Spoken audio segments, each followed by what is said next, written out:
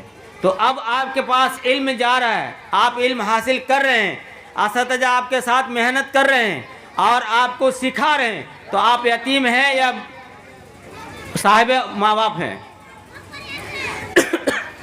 تو گویا کہ بقول شاعر آپ سبھی جو بچیاں اس بنات کے اندر تعلیم حاصل کر رہے ہیں یا اور سب بنات میں مدرسے میں تعلیم حاصل کرتے ہیں، وہ سارے بچے یتیم نہیں ہیں، بلکہ جو گھروں میں کھیلتے